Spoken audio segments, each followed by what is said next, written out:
പ്രശാന്ത് മാഷ് ജോയിൻ ചെയ്തോ?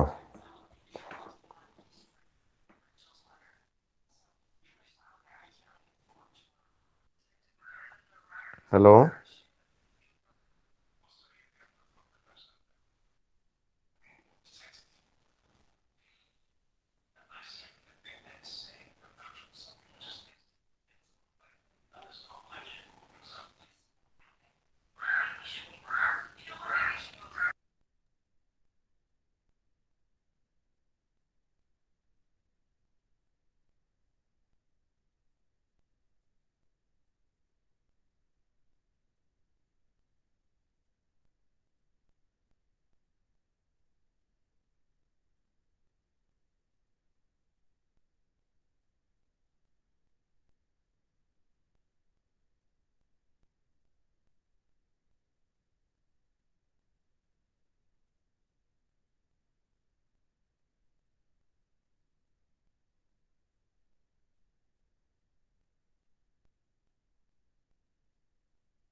Hello Prashanth sir.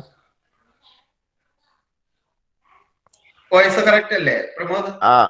Okay okay കറക്റ്റാ. ഓക്കെ ഓക്കെ, ഓഫാക്കി വെക്കാം. അയാൾ പറഞ്ഞാൽ മതി. അത് എവിടെ പിടിച്ചാലും കറക്റ്റ് തന്നെ. ആ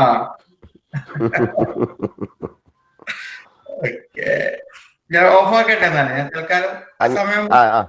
okay okay okay okay okay okay.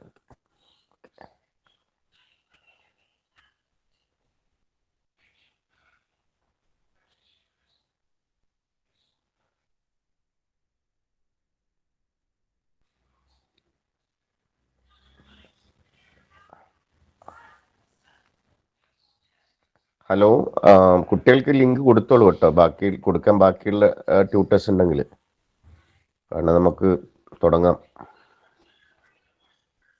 Hello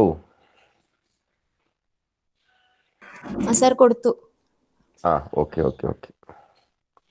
ബാക്കി ട്യൂട്ടേഴ്സും കൊടുക്കാനുള്ളത് കൊടുത്തോളൂ, കാരണം സമയമായി വന്നല്ലോ.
അജിത ടീച്ചറെ 10 മണിയെ തുടങ്ങിയാലോ?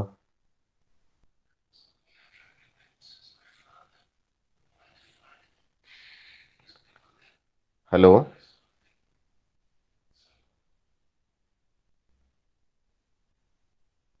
ഹലോ.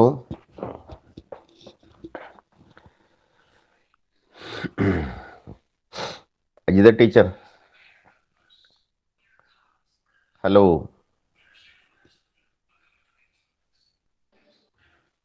ഹലോ അജിത ടീച്ചറെ, ടീച്ചർ ഇല്ലേ?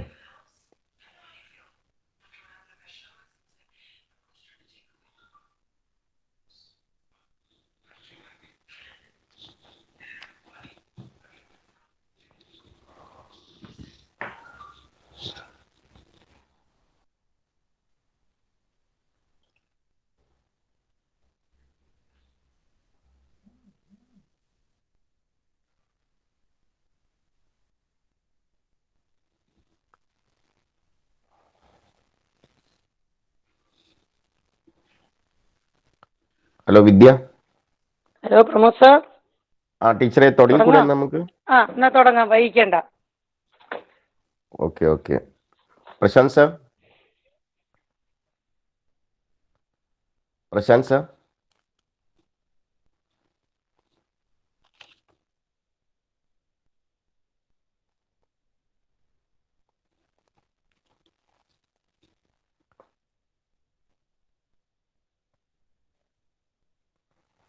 പ്രശാന്ത് സാറേ. പ്രമോദ് കേൾക്കുന്നില്ലേ? ഹലോ, കണ്ടിട്ടുണ്ട്. തുടങ്ങാം നമുക്ക് എന്നാല്. തുടങ്ങാം. ആയിക്കോട്ടെ. Okay okay okay okay. Sunil join ചെയ്തില്ലേ? സുനിൽ സാർ ഞാനുണ്ട്. Okay okay okay. അപ്പോൾ നമുക്ക് തുടങ്ങാം. Okay sir. ബഹുമാനപ്പെട്ട പ്രിൻസിപ്പൽ, പ്രിയപ്പെട്ട സഹപ്രവർത്തകരെ, നമ്മുടെ വെബിനാർ സീരീസ് നോസിസ് 3യുടെ ഇന്നത്തെ സെമിനാർ ലൈബ്രറിയുമായി ബന്ധപ്പെട്ട് സംഘടിപ്പിക്കുന്നതാണ്. ഈ വെബിനാറിൽ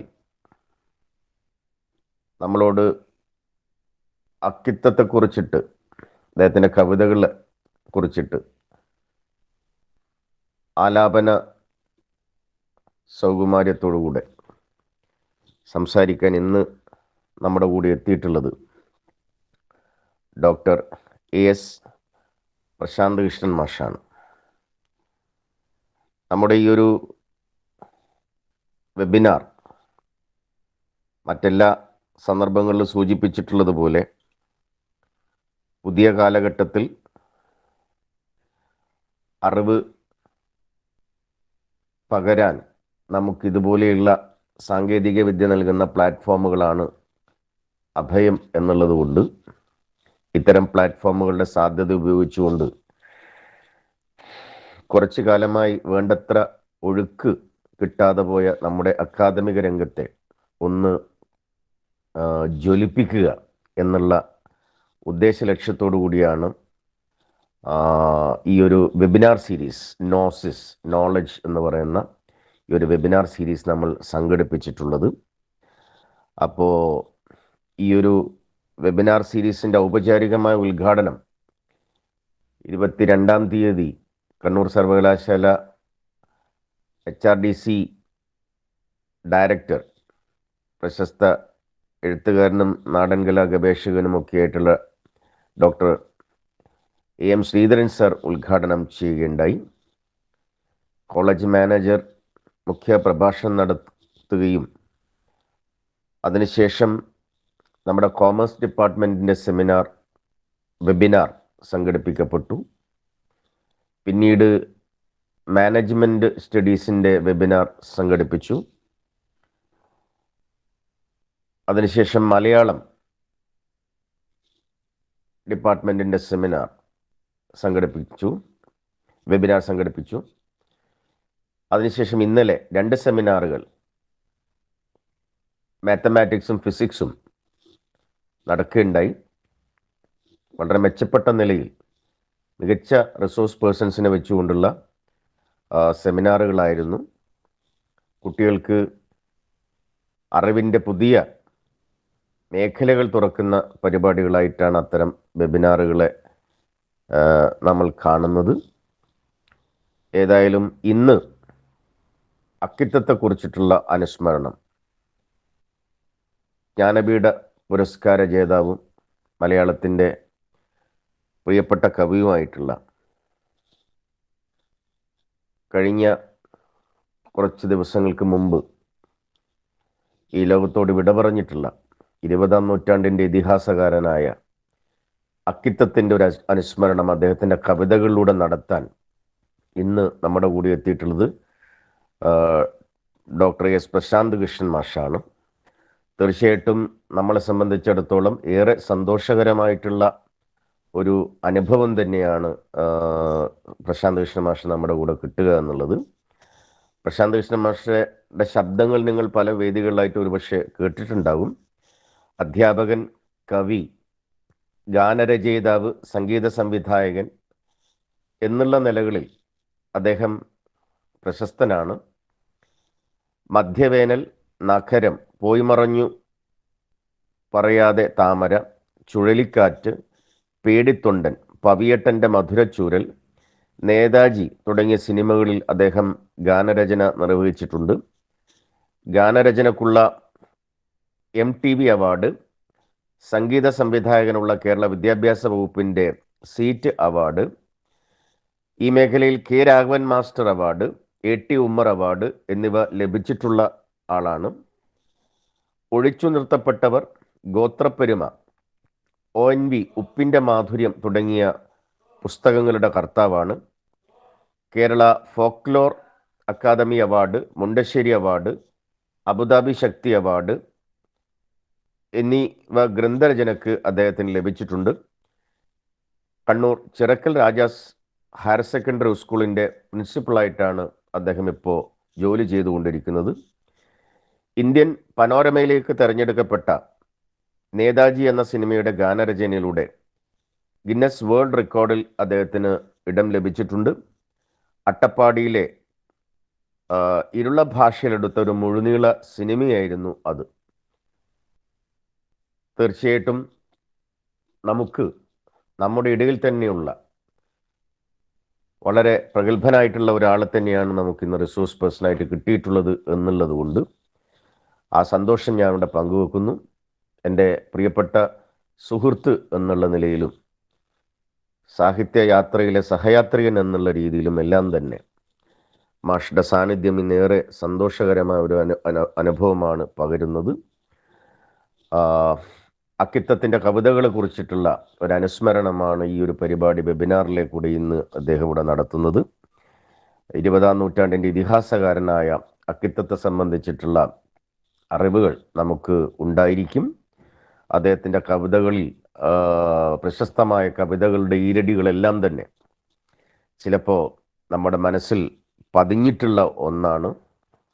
ഒരു കണ്ണീർക്കണം മറ്റുള്ളവർക്കായി പൊഴിക്കവേ ഉദിക്കയാണെന്ന ആത്മാവിൽ 1000 സൗരമണ്ഡലം 20-ാം നൂറ്റാണ്ടിൻ്റെ ഇതിഹാസത്തിൽ അദ്ദേഹം പറയുന്നതായിട്ട് നമുക്കറിയാം. അതുപോലെ തന്നെ അദ്ദേഹത്തിൻ്റെ 20-ാം നൂറ്റാണ്ടിൻ്റെ ഇതിഹാസം ഒരുപക്ഷെ ഏറെ പ്രസക്തമാകുന്നത് ഈ കാലഘട്ടത്തിൻ്റെ ഒരു ചിത്രം അതിലുണ്ട് എന്നുള്ളതാണ്. വിമർശനപരമായ ഒരു കാലഘട്ടത്തിൻ്റെ ക്രിട്ടീക്ക് എന്ന് പറയുന്ന തരത്തിലുള്ള വിമർശനങ്ങളും അതിലുണ്ട് എന്നുള്ളതാണ്. ഒരുപക്ഷെ വായിക്കുമ്പോൾ നമ്മൾക്ക് അത്ഭുതം തോന്നുന്ന ചില വരികൾ അവിടെ ഞാൻ കണ്ടിട്ടുണ്ട്. 20-ാം നൂറ്റാണ്ടിലും 21-ാം നൂറ്റാണ്ടിലും പ്രസക്തമായ ഒരുപക്ഷെ പീഡന വിധേയമാക്കപ്പെടുന്ന പെൺകുട്ടികളുടെ ഒരു ചിത്രം ആ കവിതയിൽ വളരെ സ്പർശിക്കുന്ന രീതിയിൽ അദ്ദേഹം എഴുതി വച്ചിട്ടുണ്ട്. നിരത്തിൽ കാക്ക കൊത്തുന്നു ചത്ത പെണ്ണിൻ്റെ കണ്ണുകൾ, മുല ചപ്പി വലിക്കുന്നു നരവർഗ നവാതിഥി, അരിവപ്പോൻ്റെ തീയിൽ ചെന്ന് ഈയാമ്പാറ്റ പതിക്കയാൽ പിറ്റേന്നിടവഴിക്കുണ്ടിൽ കാണുന്നു ശിശുശവങ്ങളെ. അതുകൊണ്ട് അദ്ദേഹം ഉപദേശിക്കുകയാണ്, വെളിച്ചം ദുഃഖമാണുണ്ണി, തമസല്ലോ സുഖപ്രദം.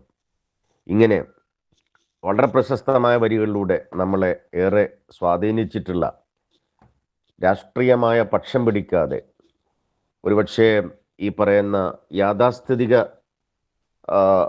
ജീവിത ബോധങ്ങളുടെയും പുരോഗമന ബോധങ്ങളുടെയും ഇടയിലുള്ള നേർത്ത വരമ്പുകളിലൂടെ മനുഷ്യർക്കാകെ സുഖം പകരണം എന്ന് വിശ്വസിച്ച് നടന്നിട്ടുള്ള ഒരു കവി എന്നുള്ള നിലയിലും ഈ പറയുന്ന ഒരു പക്ഷേ ഭാരതീയ തത്വചിന്തയുടെയും പാശ്ചാത്യ ലിബറലിസത്തിൻ്റെയും ഒക്കെ തന്നെ ഒരു സമന്വയം തീർച്ചയായിട്ടും അദ്ദേഹത്തിൻ്റെ കവിതയിൽ നമുക്ക് കാണാൻ വേണ്ടി സാധിക്കും എന്നുള്ളതാണ് അദ്ദേഹത്തിൻ്റെ ഒരു പ്രത്യേകതയായിട്ട് നമുക്ക് പറയാൻ വേണ്ടി സാധിക്കുക.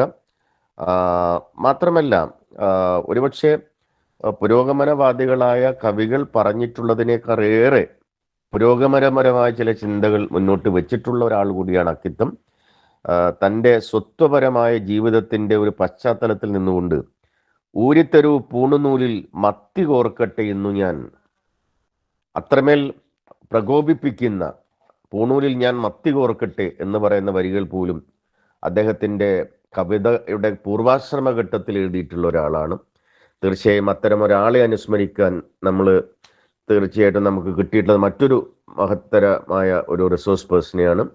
അതുകൊണ്ട് എല്ലാവിധ സ്നേഹത്തോടും സൗഹൃദത്തോടും കൂടി MG കോളേജ് സംഘടിപ്പിക്കുന്ന ഈ വെബിനാർ സീരീസ് നോസിസ് 3യിലേക്ക് പ്രിയപ്പെട്ട പ്രശാന്ത് മാഷെ ഞാൻ ഹൃദയപൂർവ്വം സ്വാഗതം ചെയ്യുകയാണ്. അതുപോലെ ഈ പരിപാടിയിൽ നമ്മുടെ ബഹുമാനപ്പെട്ട പ്രിൻസിപ്പളുണ്ട്. പ്രിൻസിപ്പളിനെ ഞാൻ ഈ പരിപാടിയിലേക്ക് സ്വാഗതം ചെയ്യുകയാണ്. ലൈബ്രറിയൻ സുനിൽ കുമാർ ഈ പരിപാടി സംഘടിപ്പിക്കുന്നതിൻ്റെ ഭാഗമായി IQACയുടെ പരിപാടി വിജയിപ്പിക്കാൻ ആവശ്യമായ എല്ലാ പ്രവർത്തനങ്ങളിലും കൂടെ നിന്നിട്ടുള്ള ലൈബ്രറിയൻ സുനിൽ കുമാർ ഇവിടെ നന്ദി പറയുന്നുണ്ട്. അദ്ദേഹത്തെയും ഞാൻ ഈ പരിപാടിയിലേക്ക് സ്വാഗതം ചെയ്യുന്നു. ഇവിടെ എത്തിച്ചേർന്നിട്ടുള്ള പ്രിയപ്പെട്ട എല്ലാ സഹപ്രവർത്തകരെയും IQACയുടെ ഈ വെബിനാർ സീരീസിലേക്ക് ഞാൻ സ്വാഗതം ചെയ്യുന്നു. അതുപോലെ ഈ പരിപാടികളുടെ ശ്രോതാക്കളായി ഇവിടെ എത്തിയിട്ടുള്ള നമ്മുടെ പ്രിയപ്പെട്ട വിദ്യാർത്ഥികളെയും സ്നേഹപൂർവ്വം ഞാൻ സ്വാഗതം ചെയ്യുകയാണ്. അപ്പോൾ ഈ വെബിനാർ സീരീസിൻ്റെ ഇന്നത്തെ ഈ ഒരു വെബിനാറിൽ അധ്യക്ഷ പദം ഏറ്റെടുത്തുകൊണ്ട് സംസാരിക്കാൻ വേണ്ടി ഞാൻ നമ്മുടെ ബഹുമാനപ്പെട്ട പ്രിൻസിപ്പൽ അജിത ടീച്ചറെ ക്ഷണിക്കുന്നു. Okay, thank U Pramod sir. എല്ലാവർക്കും കേൾക്കുന്നുണ്ടല്ലോ? ഹലോ, കേൾക്കാം. ഓക്കെ. ബഹുമാനപ്പെട്ട ഡോക്ടർ AS പ്രശാന്ത് കൃഷ്ണൻ, നമ്മുടെ college IQAC coordinator Shri Pramod Kumar KV, college librarian Shri Sunil Kumar, എൻ്റെ സഹപ്രവർത്തകരെ, വിദ്യാർത്ഥിനികളെ, കോളേജ് IQACയുടെ നേതൃത്വത്തിൽ സംഘടിപ്പിച്ച വെബിനാർ പരമ്പരയിലെ 6ാമത്തെ വെബിനാറാണ് ഇന്ന് നടക്കുന്നത്. കോളേജിലെ എല്ലാ വിഷയങ്ങൾക്കും തുല്യ പ്രാധാന്യം കൊടുത്തുകൊണ്ട് നടത്തുന്ന ഈ വെബിനാറിന്റെ സംഘാടകരോട് കോളേജ് പ്രിൻസിപ്പൽ എന്ന നിലയ്ക്ക് ഞാൻ എൻ്റെ നന്ദി അറിയിക്കുന്നു. ഇനി വിവിധ ക്ലാസ്സുകളിലായി നിരവധി എഴുത്തുകാരെ കുറിച്ച് നമ്മളെല്ലാം പഠിച്ചിട്ടുണ്ട്. അതിൽ കാവ്യലോകത്ത് ചിരപ്രതിഷ്ഠ നേടിയ അക്കിത്തം എന്ന തൂലികാനാമത്തിൽ അറിയപ്പെടുന്ന ശ്രീ അക്കിത്തം അച്യുതൻ നമ്പൂതിരിയെ നാം ഒരിക്കലും മറക്കില്ല. കാരണം അദ്ദേഹത്തിന്റെ 20ാം നൂറ്റാണ്ടിന്റെ ഇതിഹാസം എന്ന പ്രശസ്ത കൃതിയിലെ വെളിച്ചം ദുഃഖമാണുണ്ണി തമസ്സല്ലോ സുഖപ്രദം എന്ന വരികൾ തന്നെയാവും എന്നാണ് എൻ്റെ വിശ്വാസം. ഈ കവിതയ്ക്ക് 1952 സഞ്ജയൻ അവാർഡ് നേടിക്കൊടുത്തിരുന്നു. പിന്നീട് ഈ കവിത ആധുനിക മലയാള കവിതയുടെ ഒരു മുതൽക്കൂട്ടായി മാറിക്കഴിഞ്ഞു. അക്കിത്തത്തിന് നിരവധി പുരസ്കാരങ്ങൾ ലഭിച്ചിട്ടുണ്ട്. കേന്ദ്ര സാഹിത്യ അക്കാദമി അവാർഡ്, ഓടക്കുഴൽ അവാർഡ്, പത്മപ്രഭ പുരസ്കാരം, വയലാർ അവാർഡ്, പത്മശ്രീ തുടങ്ങി കേരള സർക്കാർ നൽകുന്ന പരമോന്നത സാഹിത്യ ബഹുമതിയായ എഴുത്തച്ഛൻ പുരസ്കാരം, അതുപോലെ തന്നെ സാഹിത്യത്തിന് നൽകിയ സമഗ്ര സംഭാവനകൾ മാനിച്ച് 2019 ജ്ഞാനപീഠം പുരസ്കാരം, ഇതൊക്കെ അദ്ദേഹത്തിന് ലഭിച്ചിട്ടുണ്ട്. ജ്ഞാനപീഠ പുരസ്കാരം ഏറ്റുവാങ്ങി ദിവസങ്ങൾ മാത്രം പിന്നിടുമ്പോഴാണ് മഹാകവി അക്കിത്തം വിടവാങ്ങുന്നത്. സ്വന്തം മനസ്സ് ആർക്കും തീരെഴുതി കൊടുക്കാൻ സമ്മതമില്ലാത്ത അവനവനോടുള്ള ആത്മാർത്ഥതയാണ് ഏറ്റവും വലിയ സത്യമെന്ന് നമ്മെ പഠിപ്പിച്ച മലയാളം വായനക്കാരെ സങ്കല്പിച്ചുകൊണ്ട് കവിത എഴുതിയിരുന്ന ഒരിക്കലും അസ്തമിക്കാത്ത ആത്മവിശ്വാസം ജ്വലിക്കുന്ന വരികൾ നമ്മളെ പഠിപ്പിച്ച മഹാനായ കവി അക്കിത്തം സമകാലിക കവിതകളുടെ മർമ്മസ്ഥാനത്ത് നിലകൊള്ളുക തന്നെ ചെയ്യും എന്ന് ഓർമ്മപ്പെടുത്തിക്കൊണ്ട് അദ്ദേഹത്തിന്റെ സ്മരണയ്ക്ക് മുമ്പിൽ 1000 പൂക്കൾ അർപ്പിച്ചുകൊണ്ട് ഞാൻ നിർത്തുന്നു. നന്ദി, നമസ്കാരം. K Pramod sir. ടീച്ചറെ, സാറിനെ വിളിച്ചോളൂ. നമ്മൾ ഏവരും ആകാംക്ഷയോടെ കാത്തിരിക്കുന്ന പിന്നെ ഡോക്ടർ AS പ്രശാന്ത് കൃഷ്ണൻ സാറിനെ അദ്ദേഹത്തിന്റെ നല്ല വാക്കുകൾക്കായി ഞാൻ ക്ഷണിക്കുന്നു. Prashanth Krishnan sir.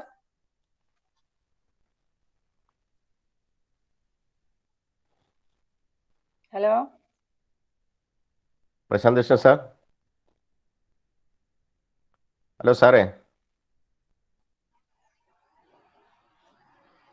Hello Prashanth Krishnan sir.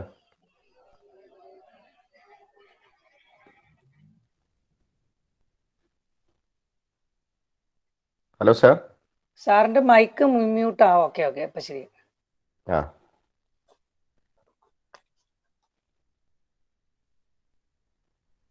Hello സാറേ, തുടങ്ങാം. കേൾക്കുന്നില്ല.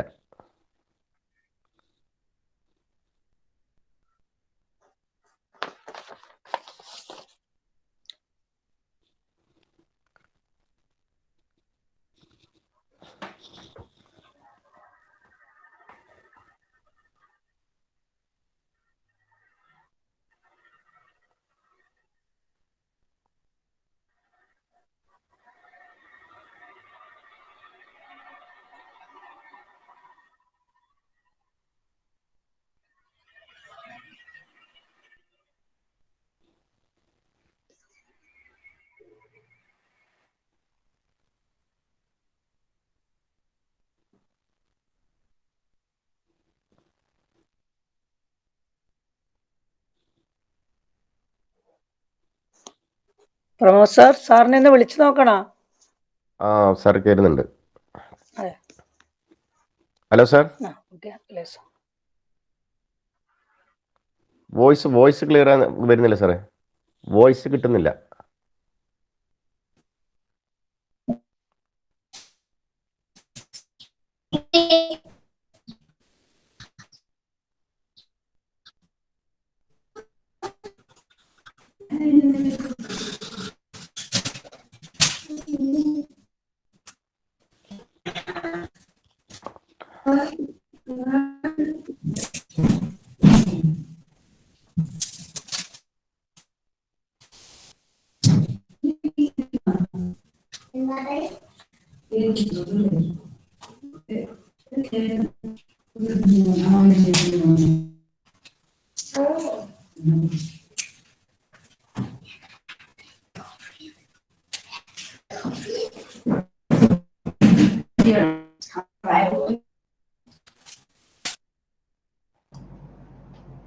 Hello sir. ഇപ്പോ കിട്ടുന്നില്ലേ? കിട്ടുന്നുണ്ട്. ഓക്കെ. ഇരിട്ടി മഹാത്മാ കോളേജിൽ സംഘടിപ്പിക്കുന്ന ഈ വെബിനാറിൽ പങ്കെടുക്കുവാൻ സാധിച്ചതിലുള്ള സന്തോഷം ആദ്യമേ തന്നെ അറിയിക്കുകയാണ്. പ്രമോദ് വെള്ളച്ചാൽ എൻ്റെ പ്രിയ സുഹൃത്താണ്. അദ്ദേഹത്തിന്റെ ഒരു സ്നേഹക്ഷണം സ്വീകരിച്ചുകൊണ്ടാണ് ഇന്ന് ഞാൻ മറന്നുപോയൊരു കാര്യമാണ് സത്യത്തിൽ. ഇത് ഇന്നലെ രാത്രിയില് അദ്ദേഹം മെസ്സേജ് ഇട്ടപ്പോഴാണ് പിന്നീട് ഓർമ്മിച്ചെടുത്തത്. വളരെ സന്തോഷമുണ്ട് അക്കിത്തത്തെ കുറിച്ച് ഇത്തരം ഒരു വെബിനാറിൽ പങ്കെടുക്കുവാൻ കഴിയുന്നു എന്നുള്ളത്. നമ്മുടെ സാഹിത്യം, കവിതകൾ ഒക്കെ തന്നെ ഒരു കാലഘട്ടത്തെയും അതുപോലെ തന്നെ ഒരു ജീവിതത്തെയും എപ്പോഴും അടയാളപ്പെടുത്തിക്കൊണ്ടേയിരിക്കുന്ന ഏത് സാഹിത്യമായാലും, പ്രത്യേകിച്ച് ഇത്തരം ഒരു കാലഘട്ടത്തില് ആ കാലഘട്ടത്തെ മറന്നുകൊണ്ടോ അതിനെ ചവിട്ടിക്കടന്നുകൊണ്ടോ മാത്രം നമുക്ക് നമ്മുടെ ജീവിതത്തെ മുമ്പോട്ടേക്ക് കൊണ്ടുപോകുവാൻ സാധിക്കാത്ത ഒരു സാഹചര്യമാണ് ഉള്ളത്. അവിടെയാണ് അക്കിത്തത്തെ പോലുള്ള മഹാകവികളുടെ കവിതകൾ മുമ്പോട്ടേക്ക് വെച്ചിരിക്കുന്ന ദർശനങ്ങൾ, ആ ദർശനങ്ങൾ എന്താണ് എന്ന് വായിച്ചെടുക്കുവാനുള്ള ഒരു ശ്രമം നമ്മളൊക്കെ നടത്തേണ്ടുന്നത്. ആമുഖ ഭാഷണത്തിലും അതുപോലെ അധ്യക്ഷ ഭാഷണത്തിലും കൃത്യമായിട്ട് അക്കിത്തത്തെ രേഖപ്പെടുത്തി വെച്ചു. അക്കിത്തം എന്ന കവി, ആ കവിയെ പറ്റി പറയുമ്പോൾ ആദ്യമേ തന്നെ നമ്മുടെ മനസ്സിലേക്ക് കടന്നു വരുന്ന വരികൾ ആണ് വെളിച്ചം ദുഃഖമാണോ നീ തമസല്ലോ സുഖപ്രദം എന്നുള്ളത്. അപ്പോൾ ഇരുട്ടിന്റെ കവിയാണോ അക്കിത്തം എന്നൊരു പക്ഷേ ഒരു പുതിയ വായനക്കാരൻ, പുതിയ കാലഘട്ടത്തിന്റെ വായനക്കാരൻ സംശയിച്ചു പോകും. അപ്പോൾ ഇരുട്ടിനെയാണോ പ്രകീർത്തിക്കുന്നത് എന്നത്. അപ്പോൾ നമ്മൾ കേവലമായിട്ട് ഒരുപക്ഷെ നമ്മുടെ കവിതകള്, സാഹിത്യം, മറ്റ് കലാരൂപങ്ങൾ ഏതായാലും ശരി, അവയൊക്കെ തന്നെ മുമ്പോട്ടേക്ക് വെക്കുന്ന ഒരു ദർശനമുണ്ട്. ജീവിതം ജീവിച്ചു തീർക്കുമ്പോൾ ആ ജീവിതത്തിന്റെ ഒരു ഭാഗമായിട്ട് തന്നെ ഒരു പുലരി വരുമ്പോൾ, ഒരു പ്രഭാതം പുലരുമ്പോൾ, ഒരു ദിവസം ആരംഭിക്കുമ്പോൾ അത് കവിതയായിട്ട് മാറുന്നു എന്നതാണ്, സാഹിത്യമായിട്ട്, കലയായിട്ട് മാറുന്നു എന്നുള്ളതാണ് ശ്രേഷ്ഠരായ ഋഷിതുല്യരായ കലാകാരന്മാരുടെ, കവികളുടെ ഒക്കെ തന്നെ ജീവിതം. അവരുടെ ജീവിതം എന്ന് പറയുന്നത് അവരുടെ സാഹിത്യം തന്നെയാണ്, കലാസൃഷ്ടി തന്നെയാണ് എന്ന് അർത്ഥം. അത് രണ്ടും രണ്ടായിട്ട് നമുക്ക് നോക്കിക്കാണാൻ പറ്റില്ല. ഓരോ സംഘർഷങ്ങളിലൂടെ പോകുമ്പോഴും ആ കാലഘട്ടത്തിന്റെ സംഘർഷങ്ങൾ അതിനെ കൃത്യമായി രേഖപ്പെടുത്തുവാൻ, അവതരിപ്പിക്കുവാൻ സാധിക്കുന്നു എന്നിടത്താണ് കവികളുടെ, സാഹിത്യകാരന്മാരുടെ ഒക്കെ തന്നെ പ്രത്യേകത. ഏറ്റവും അധികം ഒരു കാലഘട്ടത്തിൽ വിമർശിക്കപ്പെട്ട ഒരു കവിയാണ്, തെറ്റിദ്ധരിക്കപ്പെട്ട എന്ന് പറയുന്നതായിരുന്നു ശരി, തെറ്റിദ്ധരിക്കപ്പെട്ട ഒരു കവിയായിരുന്നു അക്കിത്തം. അക്കിത്തത്തിന്റെ കാവ്യങ്ങളിലൂടെ ഒക്കെ നമ്മൾ നടന്നു പോകുമ്പോൾ അദ്ദേഹത്തിന്റെ ദർശനങ്ങള്, കാഴ്ചപ്പാടുകൾ, നിലപാടുകൾ ഒക്കെ നമുക്ക് വ്യക്തമാണ്. അപ്പോൾ അങ്ങനെ ആ വ്യക്തത കവിതകളിൽ ഉണ്ട് എന്നിരിക്കെ തന്നെ നമ്മൾ പലപ്പോഴും അദ്ദേഹത്തെ തെറ്റിദ്ധരിക്കപ്പെട്ട ഒരു കവി എന്ന് തന്നെ പറയാം നമുക്ക്. ഓരോ കവിതകളിലും മതേതര മൂല്യവും മാനവികതയും സ്നേഹവും ആർദ്രതയും നന്മയും മനുഷ്യന്റെ വിശപ്പും അവന്റെ വിയർപ്പും അവന്റെ വേദനയും ഒക്കെ ഏറ്റവും നല്ല രീതി, ഏറ്റവും ഹൃദയവേദനയോടുകൂടി നോക്കിക്കാണുകയും എഴുതുകയും ചെയ്തൊരു കവിയായിരുന്നു. കവിത എന്നുള്ളത് എഴുതുന്നത് മാത്രമല്ല, ഇപ്പോൾ ഒരു കവിത പോലും എഴുതാത്തവർ മികച്ച കവികളായി മാറും. അതവരുടെ ജീവിതം കൊണ്ടാണ്. അപ്പോൾ നമ്മൾ ജീവിച്ച് തീർക്കുന്ന ചില വഴികളുണ്ട്. അപ്പോൾ ആ വഴികളിൽ നമ്മൾ പറയുന്നതും അതുപോലെ തന്നെ നമ്മൾ പ്രവർത്തിക്കുന്നതും നമ്മൾ നൽകുന്നതും അതൊരു പക്ഷെ എഴുതി വെച്ച കവിതയെക്കാളും മഹത്തരമാകാം. അതുകൊണ്ട് വിശാലമായ അർത്ഥത്തിൽ നമ്മുടെ പ്രവർത്തനങ്ങളെല്ലാം ഒരു കവിതയാണ് എന്ന് പറയാം. ഇതിനിടെ മഹാകവി കുട്ടമത്തിന്റെ ഒരു അനുസ്മരണ പരിപാടിയിൽ സംസാരിച്ചുകൊണ്ടിരിക്കുമ്പോൾ മഹാകവിയുടെ ഏറ്റവും പ്രസിദ്ധമായ കവിത ഏതാണ് എന്ന് ചോദിച്ചു. അദ്ദേഹത്തിന്റെ ഒരുപാട് നൃത്ത നാടകങ്ങളും ഒരുപാട് ഗാനങ്ങളും ഒക്കെ തന്നെ ഉണ്ട്. പക്ഷെ എനിക്ക് കുട്ടമത്തിന്റെ ഏറ്റവും വലിയൊരു കവിതയായിട്ട് തോന്നിയിരുന്നത് അദ്ദേഹം അവസാനം ഈ രോഗശയ്യയിൽ കിടക്കുമ്പോൾ അദ്ദേഹം തൻ്റെ ഒരു മുസ്ലിം രണ്ട് സുഹൃത്തുക്കള്, ആ സുഹൃത്തുക്കളെ തൻ്റെ അരികിലേക്ക് വിളിച്ചു ചേർത്തിട്ട് തൻ്റെ കയ്യിൽ അവസാനം ഉണ്ടായിരുന്ന കുറച്ച് പണം, ആ പണം 2 കിഴിയായിട്ട് കൊടുക്കുകയാണ് ചെയ്തത്. എന്നിട്ട് പറഞ്ഞു, ഇതൊന്ന് നീലേശ്വരത്തുള്ള ഒരു കാവുണ്ട്, ആ കാവിൽ കൊടുക്കണം എന്ന് പറയും. മറ്റൊന്ന് അടുത്തുള്ള ഒരു മുസ്ലിം പള്ളിയുണ്ട്, ആ പള്ളിയിലും കൊടുക്കണം എന്ന് പറഞ്ഞു. അപ്പോൾ ഇത് എഴുതിയതല്ല ഈ കാവ്യം, എന്നാൽ കുട്ടമത്തിന്റെ ഏറ്റവും വലിയ കാവ്യമാണ് അത് അദ്ദേഹം ജീവിതം കൊണ്ട് പകർന്നു കൊടുത്തതാണ്. അപ്പോൾ എഴുതുന്ന കാവ്യങ്ങൾക്ക് അപ്പുറത്ത് ജീവിതം കൊണ്ട് പകർന്നു കൊടുക്കുന്ന മൂല്യബോധത്തിന്റെ ഒരു മഹാകാവ്യമുണ്ട് എന്ന് നമുക്കൊക്കെ തന്നെ പകർന്നു തന്ന മറ്റൊരു കവിയാണ് അക്കിത്തം. അദ്ദേഹം എഴുതുകയും ജീവിക്കുകയും ചെയ്തു. അവസാന ദിവസങ്ങളിൽ അദ്ദേഹത്തിന്റെ ജ്ഞാനപീഠ പുരസ്കാരം ലഭിക്കുന്നതിന് കുറച്ച് തൊട്ട് മുൻപ് ഞാൻ അദ്ദേഹത്തെ കാണാൻ പോയിരുന്നു. അപ്പോൾ ആ ഘട്ടത്തില് ആ ജീവിതത്തിന്റെ വലുപ്പം അപ്പോഴാണ് നമ്മൾ തിരിച്ചറിഞ്ഞിരുന്നത്. അപ്പോൾ ഋഷിക്കവി എന്നാണ് നമ്മുടെ വേദങ്ങളും ഇതിഹാസങ്ങളും പുരാണങ്ങളും ഒക്കെ തന്നെ പറയുന്നത് കവിതയെ കുറിച്ചിട്ട്. ഋഷിയല്ലാത്തവൻ കവിയല്ല എന്ന്. അപ്പോൾ ഈ ഋഷി എന്ന വാക്കിന്റെ യഥാർത്ഥത്തിലുള്ള അർത്ഥം അത് കാവ്യജീവിതം കൊണ്ടും സാമൂഹിക ജീവിതം കൊണ്ടും ഒക്കെ തന്നെ നമ്മളെ പഠിപ്പിച്ച ഒരു കവിയായിരുന്നു അക്കിത്തം. അപ്പോൾ അദ്ദേഹത്തിന്റെ ഒരു കൃത്യമായ ഒരു പ്രാർത്ഥന, ആ പ്രാർത്ഥന ചൊല്ലാം. അധികം വാക്കുകളിലൂടെ പോകാൻ എന്തായാലും ഉദ്ദേശിക്കുന്നില്ല. വാക്കുകൾ ഒക്കെ നമ്മൾ എഴുത്തിലൂടെയും ഒക്കെ നമ്മൾ അറിയുന്ന കാര്യമാണ്. അദ്ദേഹം ഒറ്റ പ്രാർത്ഥന എന്നൊരു കവിത ആദ്യ കാലഘട്ടത്തിൽ തന്നെ എഴുതിയിട്ടുണ്ട്. ആ കവിത ഒന്ന് ചൊല്ലാം.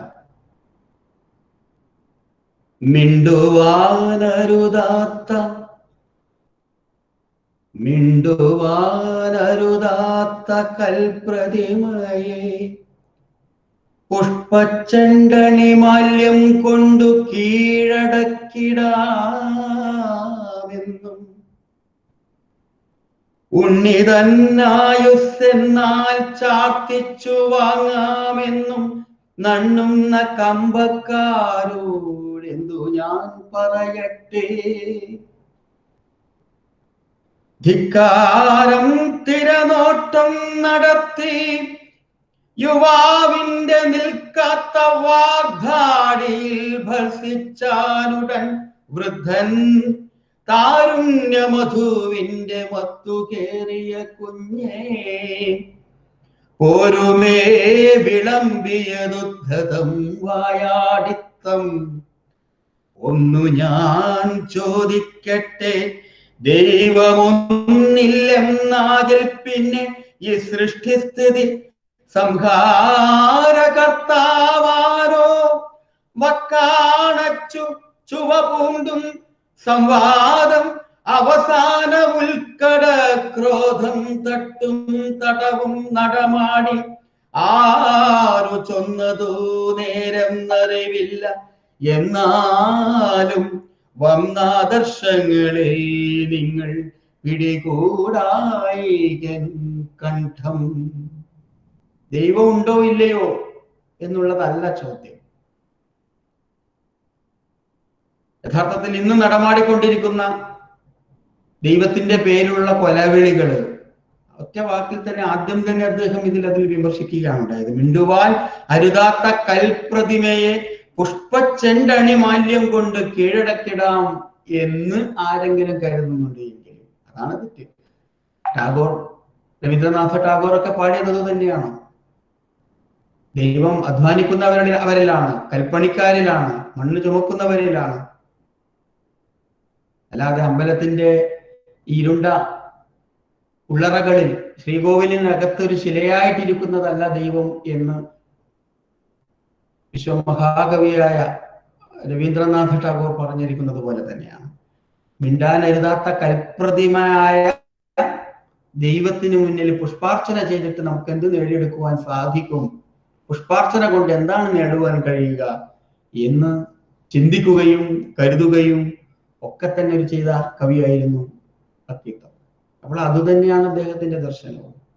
ഞാൻ നേരത്തെ സൂചിപ്പിച്ചു, ഞാൻ അവസാന ഘട്ടത്തിൽ അദ്ദേഹത്തെ കാണാൻ വേണ്ടി പോയ ആ ഒരു ഘട്ടത്തിൽ എൻ്റെ ഒരു ചോദ്യവും അതായിരുന്നു. അത് ഞാനിവിടെ പറയുകയാണ്.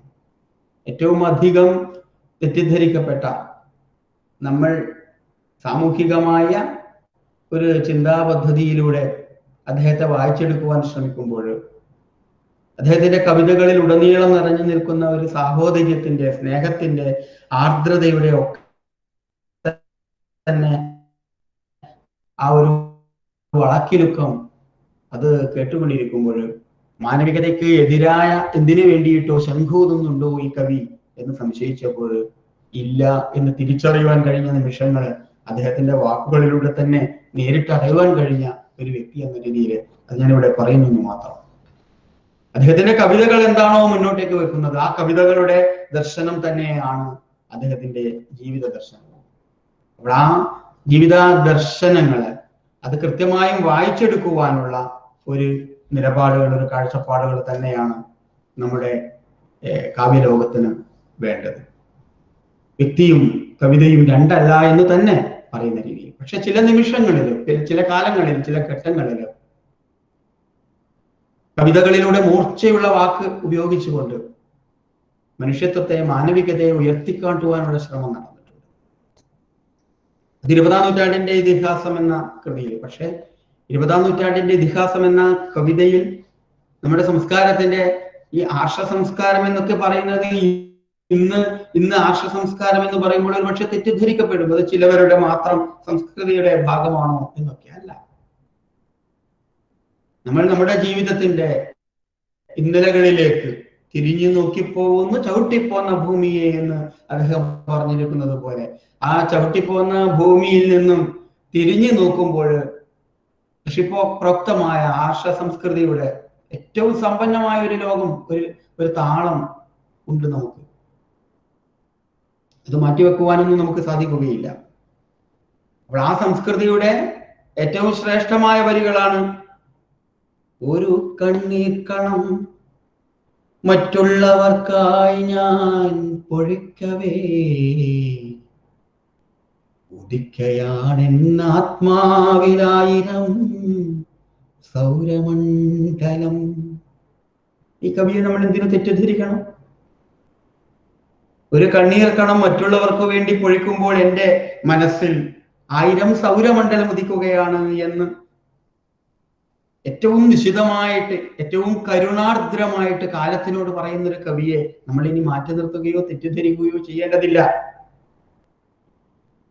ഒരു പുഞ്ചിരി ഞാൻ മറ്റുള്ളവർക്കായി ചെലവാക്കവേ. പുഞ്ചിരി ചെലവാക്കുക എന്ന വാക്കാണ് അദ്ദേഹം.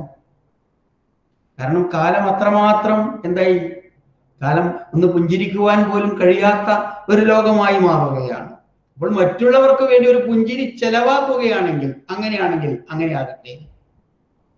ഒരു പുഞ്ചിരി ഞാൻ മറ്റുള്ളവർക്കായി ചെലവാക്കവേ, ഹൃദയത്തിലുലാവുന്നു നിത്യനിർമ്മല പൗർണമി. അറിഞ്ഞിലിത്ര നാളും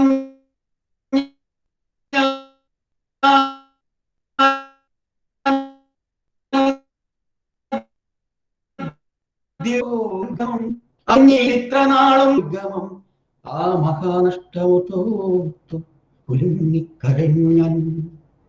അപ്പോൾ അങ്ങനെ ലോകത്തിന്റെ കപടമായ മുഖം ഒരു പക്ഷേ അത് കണ്ട് കണ്ട് മടുത്ത ഒരു കവിയുടെ ഏറ്റവും നിഷ്കളങ്കമായ മനസ്സിൽ നിന്ന് വേദസമാനമായിട്ട് പുറത്തേക്ക് വരുന്ന വാക്കുകളാണത്. കണ്ണീർ കണം മറ്റുള്ളവർക്ക് വേണ്ടി കൊടുക്കുമ്പോൾ 1000 സൗരമണ്ഡലം ഉയരുന്നു. നമുക്കറിയാം, നമ്മുടെ ലോകം, നമ്മുടെ നാട്, ഭാരതം എത്ര ഭവത്യേകനീടം, ഒരു കിളിക്കൂടായിട്ട് ലോകത്തെ മുഴുവൻ തന്നെ നോക്കിക്കണ്ട ലോകമാണ്.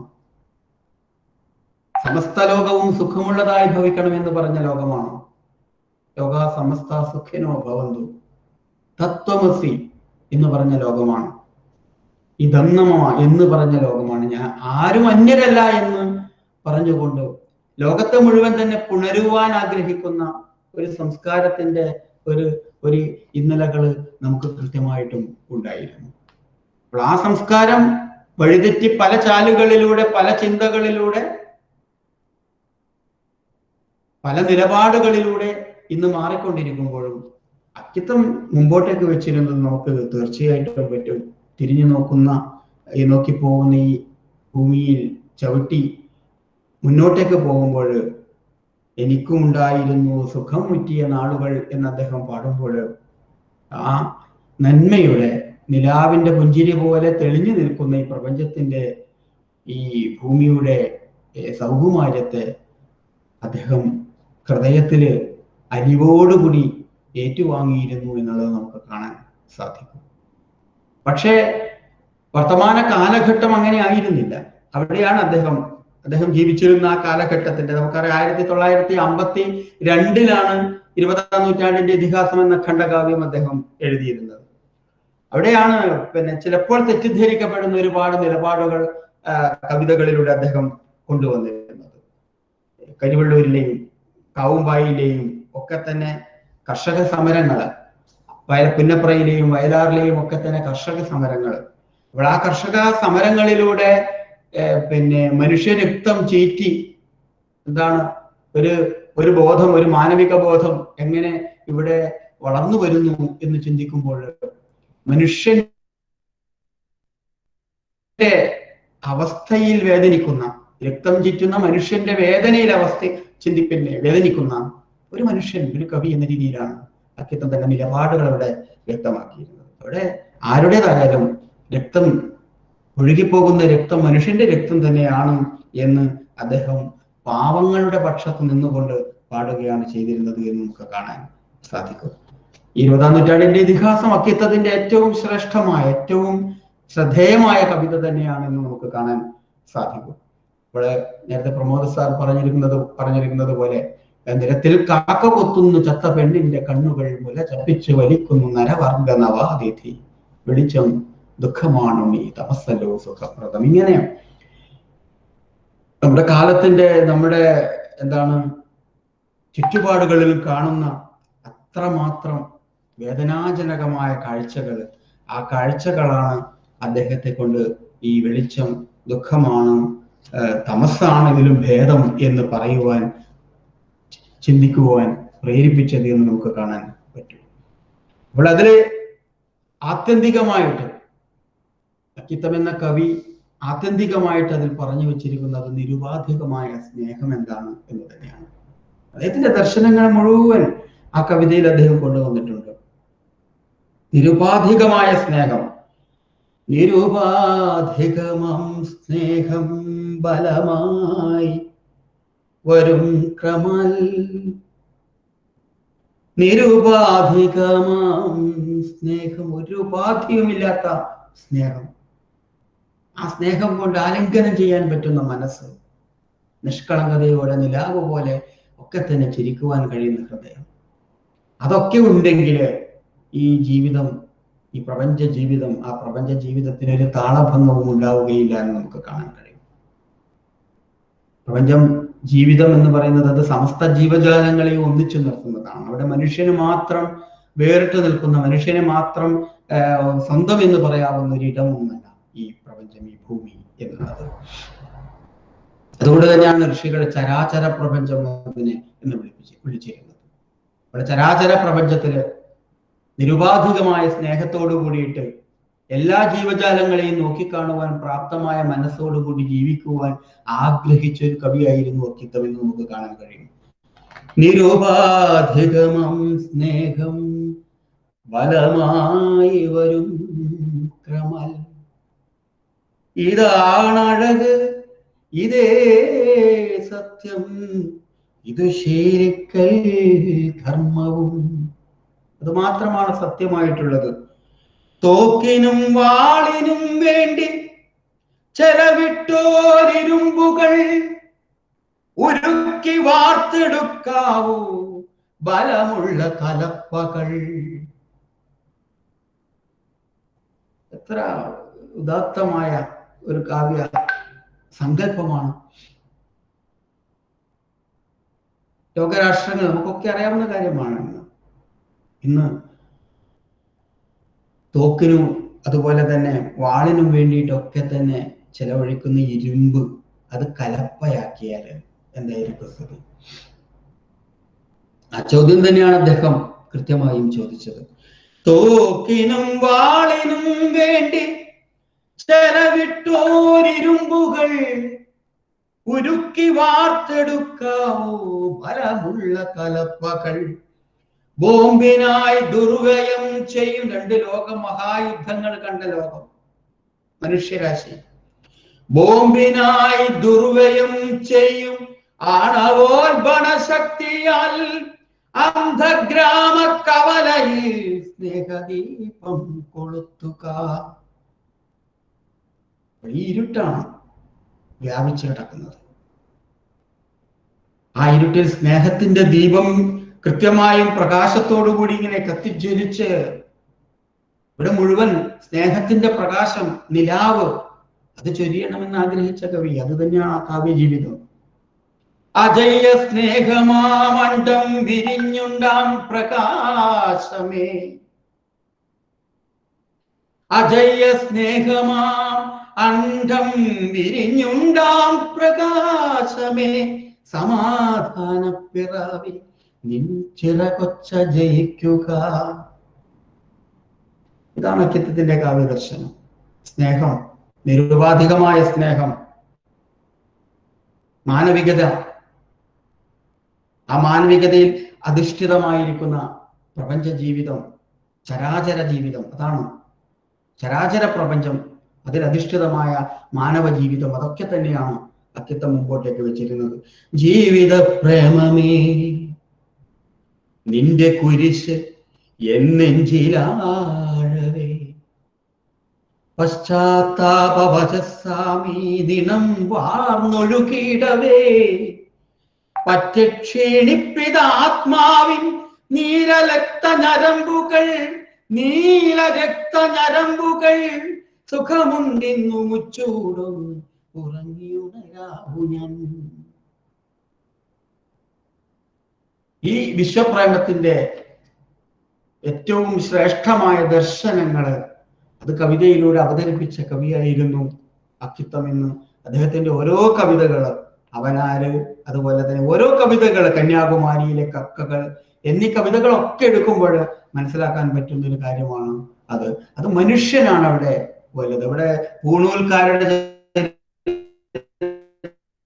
എന്നൊരു കവിതയിൽ അദ്ദേഹം എഴുതിയ പൂണൂല്, അദ്ദേഹം എപ്പോഴും അണിയുന്ന പൂണൂല്, അവിടെ ആ പൂണൂൽക്കാരുടെ ചരിത്രം അതിലൂടെ കൃത്യമായും അതാണ് രേഖപ്പെടുത്തിയിരിക്കുന്നത്. അതുപോലെ തന്നെ ഈ പ്രപഞ്ചത്തിന് വരുന്ന ഏറ്റവും പുതിയ കാലഘട്ടത്തിന് അനുയോജ്യമായ രീതിയിൽ ഈ കാലത്തെ അടയാളപ്പെടുത്തുന്ന രീതിയിൽ അദ്ദേഹം തന്റെ കവിതകളിൽ തന്റെ ദർശനങ്ങൾ അടയാളപ്പെടുത്തിയിട്ടുണ്ട്. നേരത്തെ പറഞ്ഞ ഇപ്പോൾ ഈ ഹിന്ദു, മുസ്ലിം, ക്രിസ്ത്യൻ ചിന്തകള്, മതങ്ങൾക്കപ്പുറത്തുള്ള മാനവികത, ഇത് രക്തപ്രസാദം എന്നൊരു കവിതയിൽ അദ്ദേഹം അടയാളപ്പെടുത്തിയിട്ടുണ്ട്. രക്തപ്രസാദം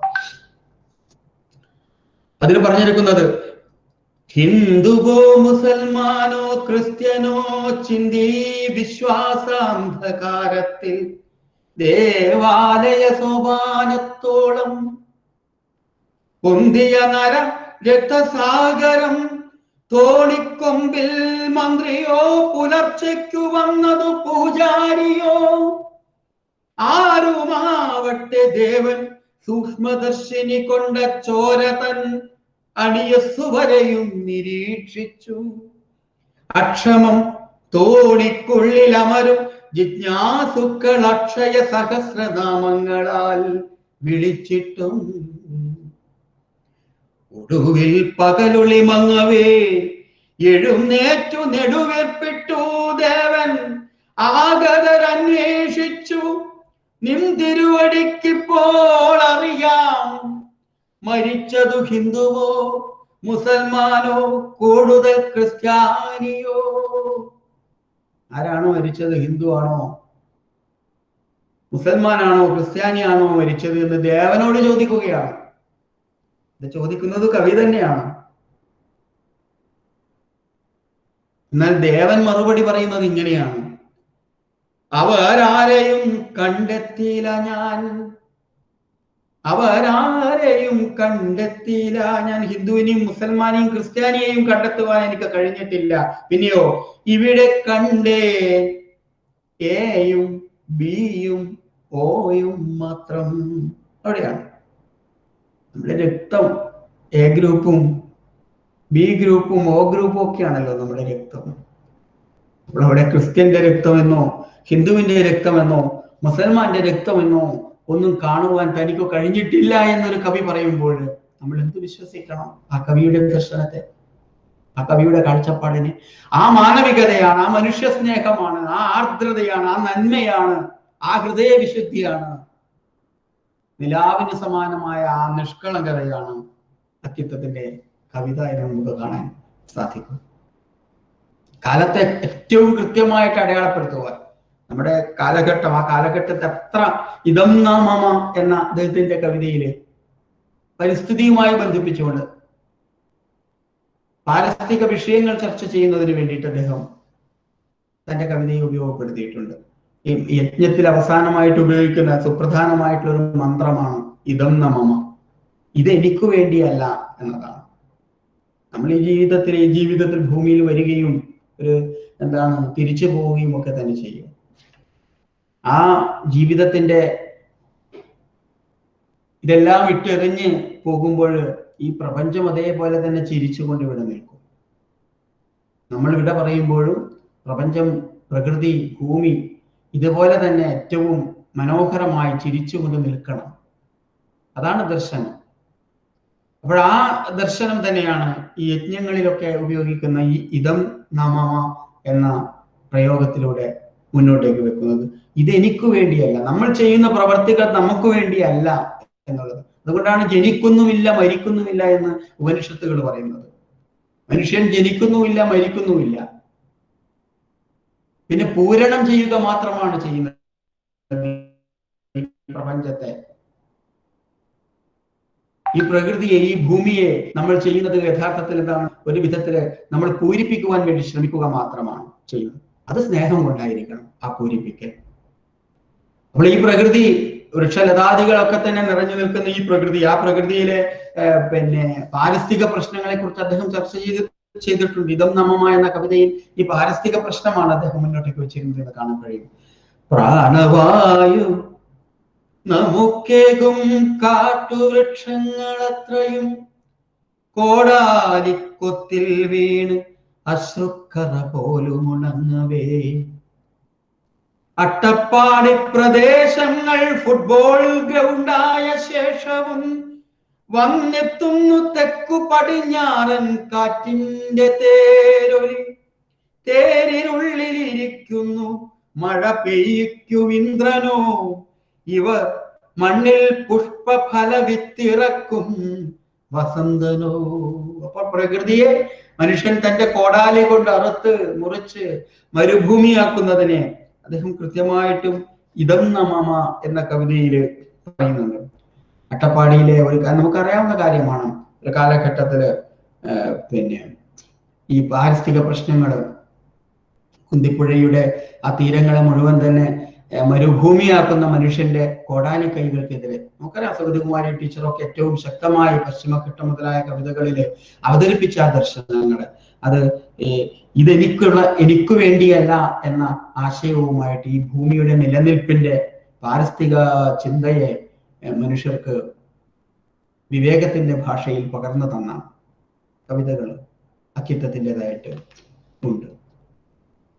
അതുപോലെ തന്നെ നിരവധി കവിതകൾ. മറ്റൊരു കവിത, വളരെ ശ്രദ്ധേയമായ ഒരു കവിതയുണ്ട്, അതാരും ശ്രദ്ധിക്കാത്തൊരു കവിതയുണ്ട്.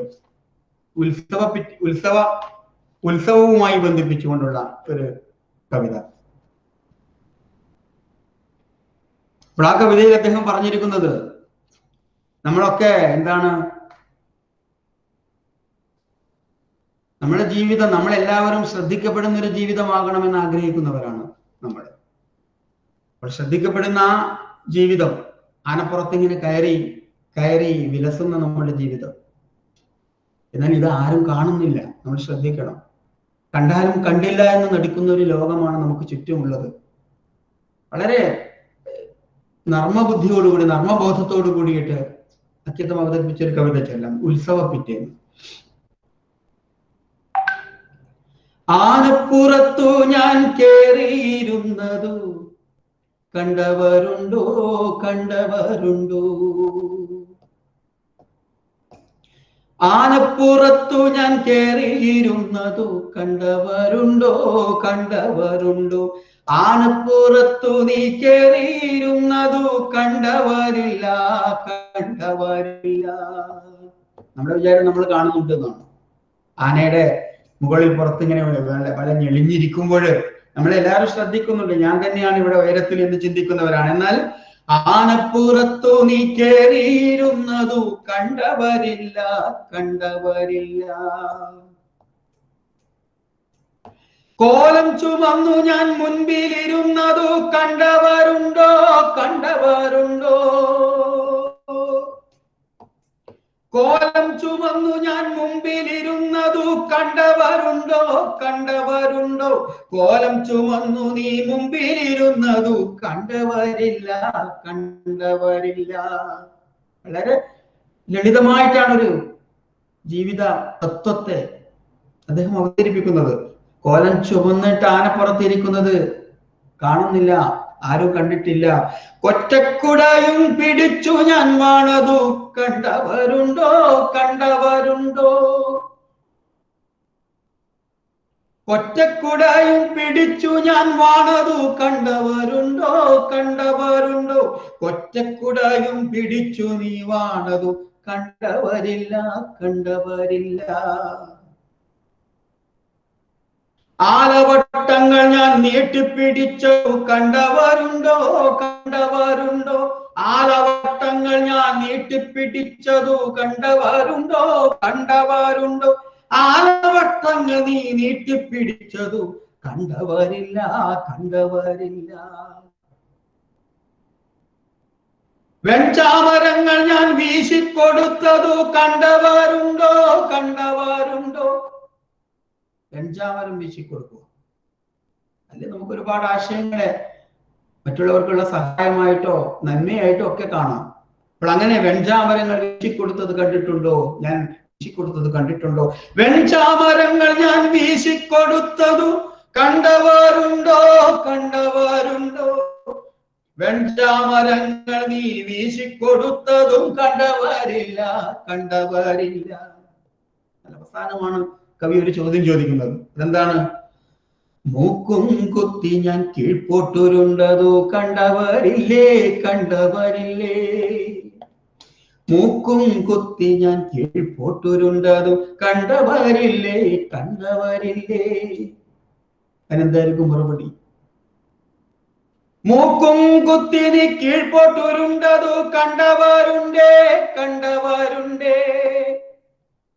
മൂക്കും കുത്തി നീ കീഴ്പോട്ടുരുണ്ടതു കണ്ടവരുണ്ടേ കണ്ടവരുണ്ടേ കണ്ടവരുണ്ടേ കണ്ടവരുണ്ടേ?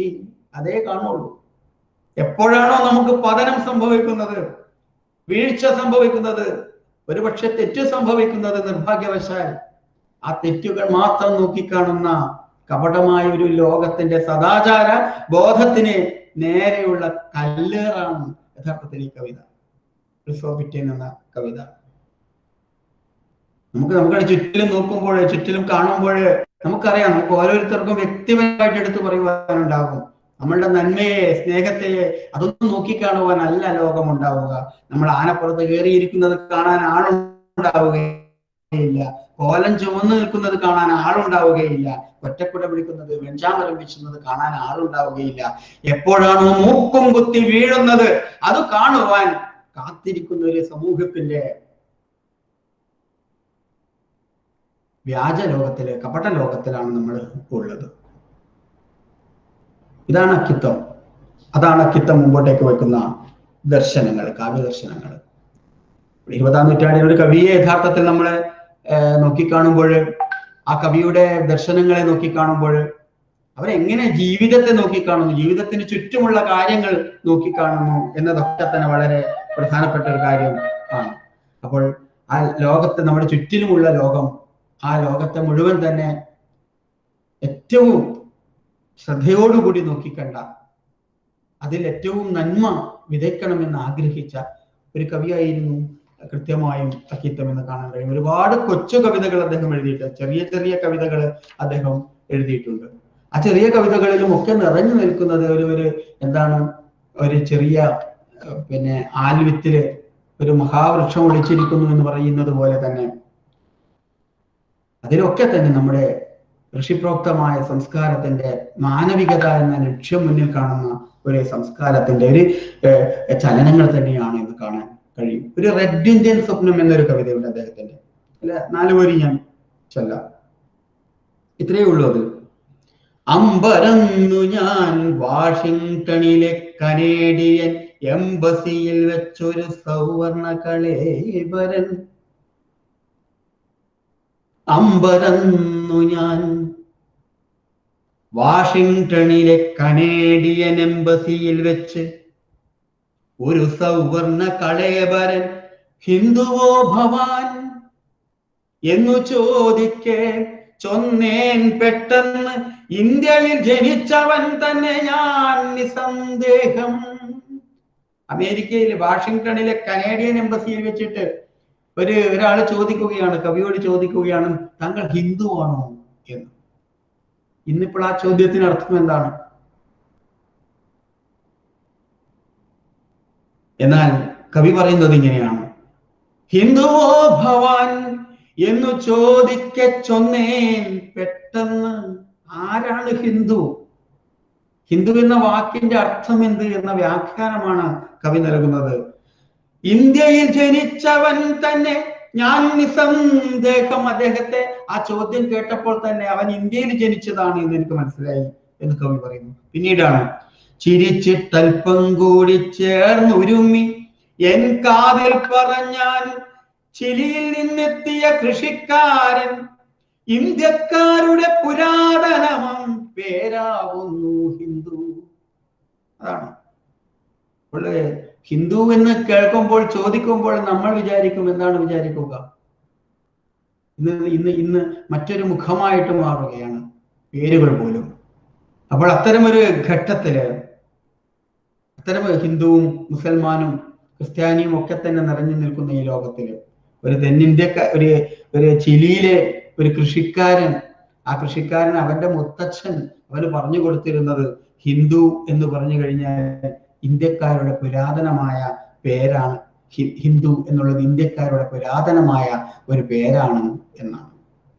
അപ്പോൾ ആ സംസ്കാരം അതേപടി നിലനിർത്തുവാനുള്ള പോരാട്ടങ്ങളാണ് നമ്മൾ നടത്തേണ്ടത്. നമ്മുടെ സംസ്കാരം, സമ്പന്നമായ സംസ്കാരം, അവിടെ മനുഷ്യനിൽ അധിഷ്ഠിതമായ, മാനവികതയിൽ അധിഷ്ഠിതമായ മൂല്യബോധം, അതൊക്കെ ഉണർത്തുവാൻ പ്രാപ്തമായ രീതിയിലുള്ള ഒരു ആ ചിന്തകൾ വളർത്തണം എന്ന് തന്നെയാണ് അക്കിത്തം തന്റെ കവിതകളിലൂടെ ഒക്കെ മുമ്പോട്ടേക്ക് വെച്ചിരുന്നതെന്ന് നമുക്ക് കാണാൻ സാധിക്കും. അപ്പോൾ അദ്ദേഹത്തിന്റെ നിരവധി കവിതകളുണ്ട്. ഈ കവിതകൾ മുഴുവൻ ഇപ്പോൾ നമുക്ക് ഏതായാലും ഒരു ചെറിയൊരു സെമിനാറിൽ നമുക്ക് അവതരിപ്പിക്കുവാൻ സാധിക്കുകയില്ല എന്ന് നമുക്ക് കാണാൻ കഴിയും. മനുഷ്യനെ നരകം നേരും ദുർലക്ഷണമേ ചിരി നിർത്തൂ, നിന്നെ ഖനിപ്പവനുണ്ടേ ശതമഖ പുണ്യമത് എൻ അഴലാറ്റട്ടെ.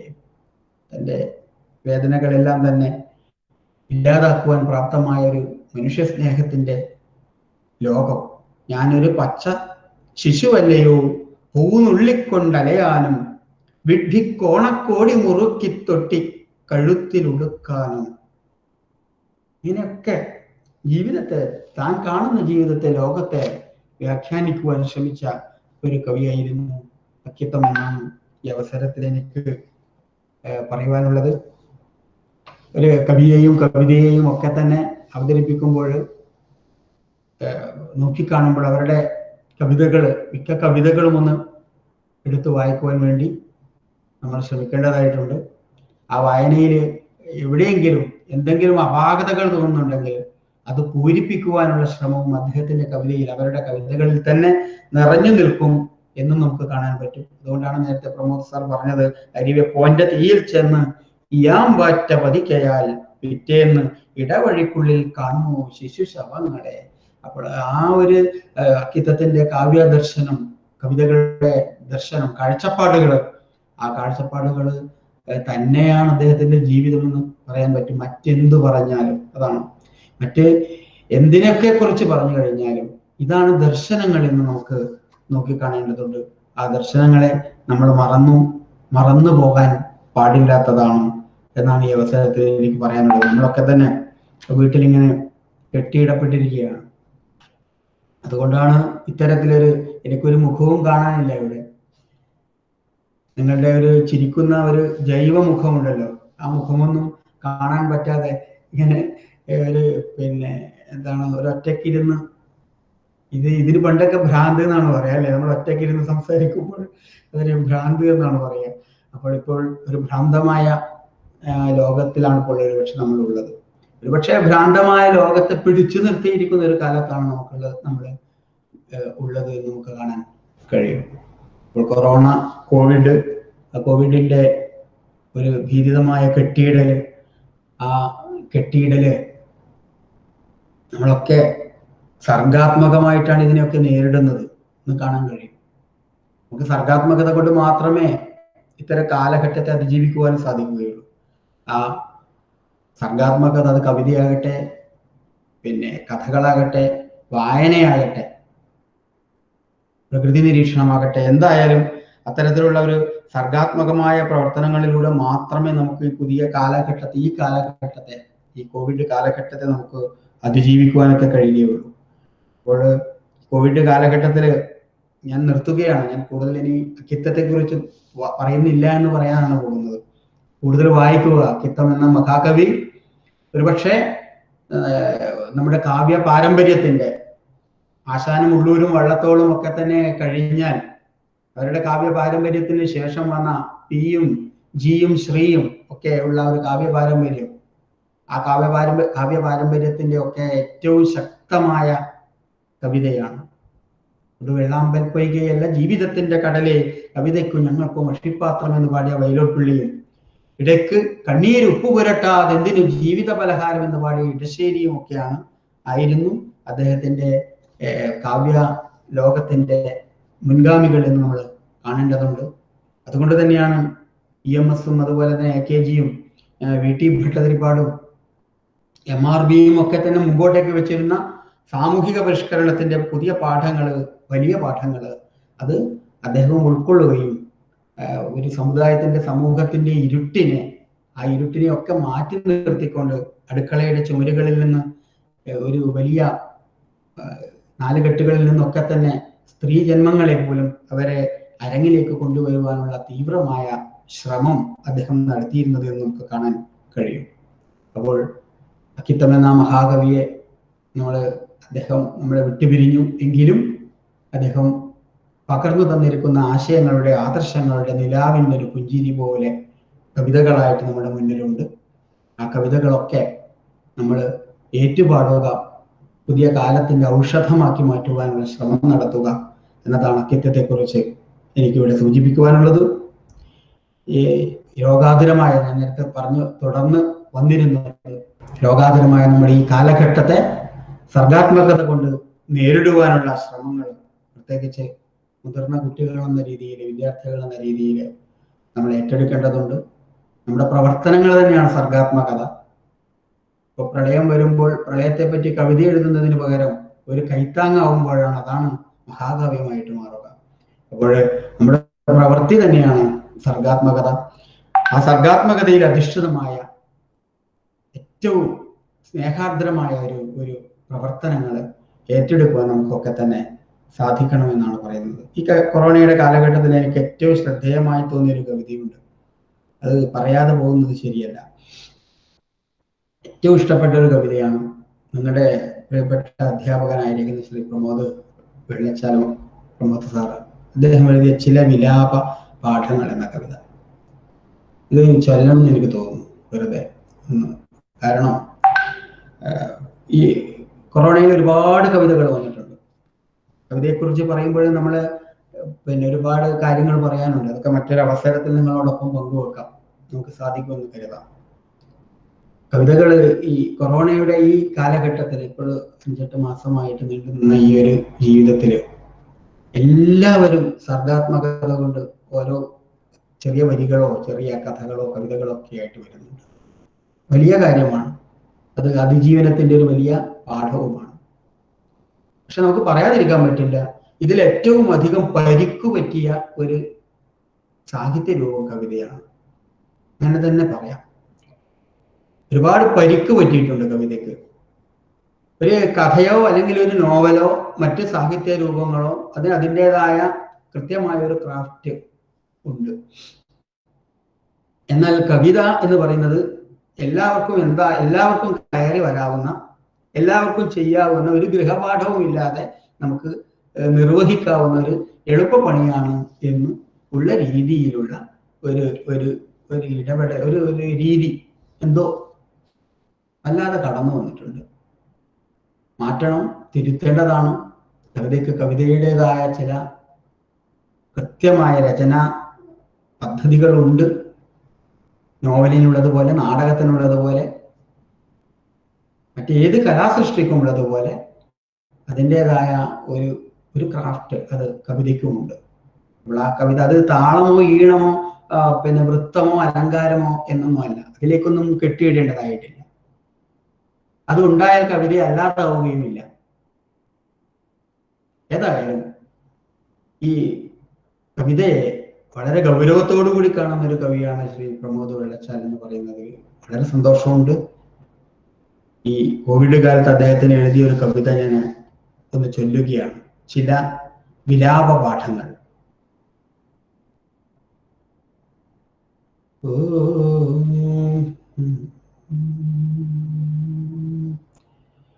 ഊരേതു പേരേത്,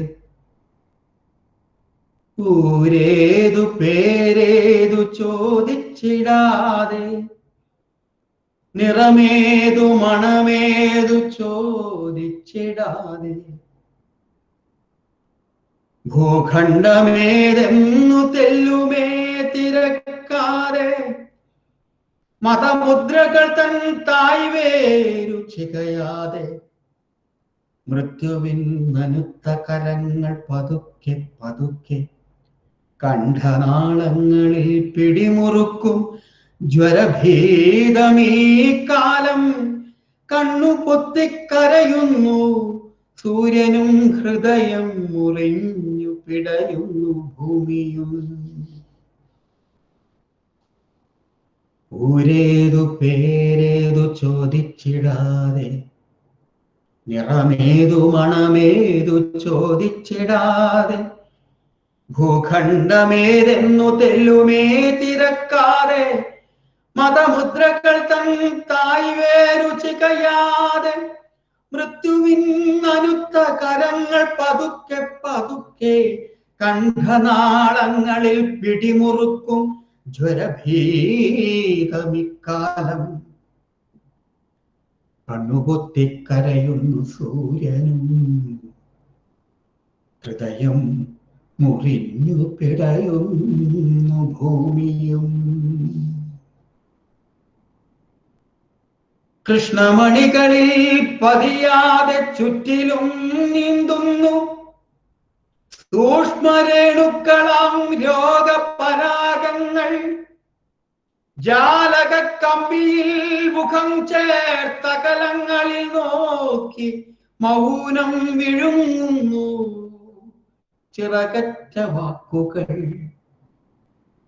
മൗനം വിഴുങ്ങുന്നു ചിറകറ്റ വാക്കുകൾ. പഠിക്കുവാനുണ്ടു നമുക്കൊത്തിരി പാഠങ്ങൾ.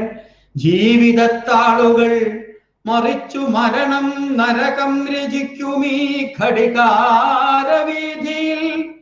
പകലിൻ ശവക്കല്ലറക്കുള്ളിൽ അന്ത്യയാത്രാമൊഴികളില്ലാതെ, ആരും അന്ത്യചുംബനച്ചൂടു പകരാതെ മണ്ണിലേക്കു മടങ്ങുന്നു സഹസ്രങ്ങൾ. ഹൃദയഭേദകം ഈ മരവിച്ച കാഴ്ചകൾ. അതുരാലയത്തിൻ ഏകാന്തമുറികളിൽ പൗരഗണങ്ങളിൽ പെട്ടവർ പെടാത്തവർ ജീവനായി തൊഴുകൈയുമായി കിടപ്പൂ. അതിദയനീയം നിസ്സഹായം. ഈ കൊറോണക്കറിയില്ലല്ലോ ഭൂമിയിൽ നമ്മൾ തീർത്ത വെറുപ്പിൻ മുള്ളുവേലികൾ. ഈ കൊറോണക്കറിയില്ലല്ലോ ഭൂമിയിൽ നമ്മൾ തീർത്ത വെറുപ്പിൻ മുള്ളുവേലികൾ. ഹേ മനുഷ്യ, ക്ഷണനേരങ്ങളിൽ എവിടെ പോയി ഒളിച്ചു? യുദ്ധങ്ങൾ, ആയുധക്കൊപ്പുകൾ, അധിനിവേശ സീൽക്കാരങ്ങൾ, ചൂഷണത്തിന്റെ അക്ഷാംശ രേഖാംശപാതകൾ, ഏകധ്രുവലോകത്തിന്റെ സ്വർണ സിംഹാസനങ്ങൾ. ഒടുവിൽ ഉപരോധത്തിൻ കാരാഗൃഹങ്ങളിൽ എരുതിയിൽ വെന്തു നീറി ജീവിച്ചവ തന്നെ രക്ഷയ്ക്കായെത്തും അപൂർവ കാഴ്ചകൾ. ഇങ്ങനെ പോകുന്നു നമ്മുടെ പ്രിയപ്പെട്ട പ്രമോദ് വെള്ളച്ചാലിന്റെ, നിങ്ങളുടെ അധ്യാപകന്റെ, കവിയുടെ വരികള് നമ്മൾ തിരിച്ചറിയേണ്ടതുണ്ട്. ഇത്തരം വരികൾ തിരിച്ചറിയേണ്ടതുണ്ട്. അക്കിത്തം യഥാർത്ഥത്തിൽ തന്റെ ഈ ആയുധങ്ങൾക്ക് വേണ്ടി ഉപയോഗിക്കുന്ന ഇരുമ്പുകൾ, ആ ഇരുമ്പുകൾ കൊണ്ട് കലപ്പ നിർമ്മിക്കണമെന്ന് പറയുമ്പോൾ ഇവിടെ അതേ ചോദ്യം തന്നെയാണ് മറ്റൊരു രൂപത്തിൽ ചോദിക്കുന്നത്. എവിടെ പോയി നമ്മുടെ മതവൈര്യങ്ങള്? ഒരു നിസ്സാരനായ ഒരു സൂക്ഷ്മ ജീവിയുടെ മുന്നില് നിസ്സഹായതയോടുകൂടി നോക്കി നിൽക്കുമ്പോൾ എന്നിട്ടും മതത്തിന്റെയും ജാതിയുടെയും ഒക്കെ തന്നെ പേരിൽ പോരടിച്ച് നീങ്ങുന്ന ഒരു മനുഷ്യ സമൂഹം, ആ മനുഷ്യ സമൂഹത്തിന്റെ നേർക്ക് നോക്കിയിട്ടാണ് കവി ഇവിടെയും തന്റെ ചോദ്യങ്ങൾ ഉന്നയിക്കുന്നത്. ഉത്തരം കണ്ടെത്തേണ്ടവർ നമ്മളാണ്. ആരും ഉത്തരം പറയേണ്ടതില്ല. ആ ഉത്തരം സ്വയം ജീവിതത്തിൽ പ്രാവർത്തികമാക്കുന്നിടത്താണ് നമ്മുടെ ദർശനങ്ങള്, നമ്മുടെ ജീവിത ദർശനങ്ങള് അടയാളപ്പെടുത്തേണ്ടത്. അപ്പോൾ കവിത, സാഹിത്യ സൃഷ്ടികള്, മറ്റ് കലാസൃഷ്ടികളെല്ലാം തന്നെ നമ്മുടെ സമൂഹത്തിന്റെ, കാലത്തിന്റെ നേർക്ക് എപ്പോഴും അതിനെ പ്രതിബിംബിപ്പിച്ചുകൊണ്ടിരിക്കുന്ന കണ്ണാടി തന്നെയാണ്. അതിന്റെ പ്രതിഫലനം തന്നെയാണ് നമ്മുടെ സാഹിത്യ കൃതികളിൽ കാണാൻ കഴിയുക. അക്കിത്തം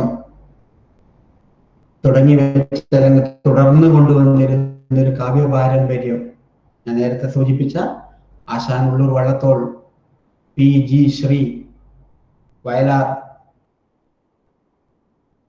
അക്കിത്തം, ഇടശ്ശേരി, ഇങ്ങനെയൊക്കെ വരുന്ന കവികളുടെ കാവ്യ പാരമ്പര്യം, അതിന്റെ മൂർച്ച അത് കൃത്യമായിട്ടും തിരിച്ചറിഞ്ഞുകൊണ്ട് മാനവികതയിൽ അധിഷ്ഠിതമായ ഒരു സാമൂഹിക ബോധം വളർത്തിയെടുക്കുവാൻ ഉള്ള പ്രയത്നം, ഒരു പുതിയ കാലഘട്ടം, പ്രയത്നം എന്ന് പറയുമ്പോൾ തെറ്റിദ്ധരിക്കരുത്.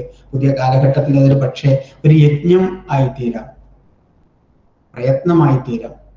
എങ്കിലും അത് ഏറ്റെടുക്കുവാൻ എൻ്റെ പ്രിയപ്പെട്ട കൂട്ടുകാർക്ക്, സഹോദരി സഹോദരങ്ങൾക്ക് കഴിയണം. അതിനു വേണ്ടിയുള്ള പഠനമാണ് നമ്മുടെ വിദ്യാഭ്യാസം മുന്നോട്ടേക്ക് വെക്കുന്നത്.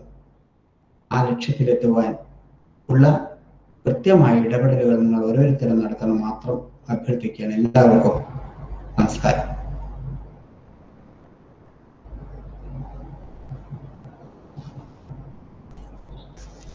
Teacher,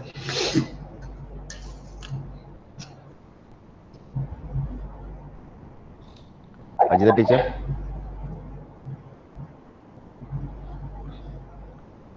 Ajitha teacher. Hello. Teacher ഇല്ലേ? ഹലോ. ടീച്ചറെ കഴിഞ്ഞു. ഇനിയിപ്പം സുനിലിനോട് നന്ദി പറയാൻ വേണ്ടിയിട്ടാണ്. അതെ അതെ. ഹലോ. നമ്മുടെ കോളേജ് ലൈബ്രറിയൻ സുനിൽ കുമാറിനെ ഞാൻ ഈ പരിപാടിക്ക് നന്ദി പറയുന്നതിനായി ക്ഷണിക്കുന്നു. നമ്മുടെ ടീച്ചറെ,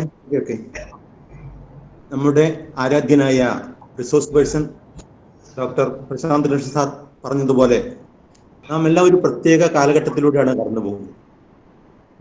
സെമിനാറുകൾ സംഘടിപ്പിക്കേണ്ടതിന് പകരം നമ്മളിപ്പോൾ അത് പരമാവധി കോമ്പൻസേറ്റ് ചെയ്യാൻ വേണ്ടി വെബിനാറുകളിലൂടെ ക്യാമ്പസ് കഴിയുന്നത്ര ലൈവാക്കാൻ വേണ്ടിയുള്ള പ്രവർത്തനങ്ങളുടെ ഭാഗമായി IQAC-യുടെ നേതൃത്വത്തിൽ സംഘടിപ്പിക്കുന്ന വെബിനാർ പരമ്പരയിലെ 6ാമത് പ്രോഗ്രാമാണ് ഇന്ന് ഇവിടെ സംഘടിപ്പിച്ചത്.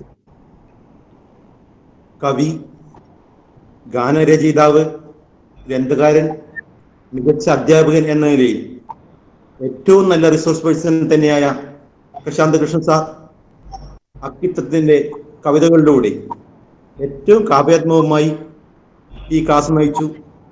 അക്കിത്തത്തിന്റെ കവിതകളെ അദ്ദേഹം ലോകത്തിന്റെ വിവിധ ദർശനങ്ങൾ നമുക്ക് കൂടുതൽ അടുത്തറിയാൻ സഹായിക്കുന്ന രീതിയിൽ ക്ലാസ് എടുത്തു തന്ന പ്രശാന്ത് കൃഷ്ണൻ സാറിന് ആദ്യമായി നന്ദി രേഖപ്പെടുത്തുകയാണ്.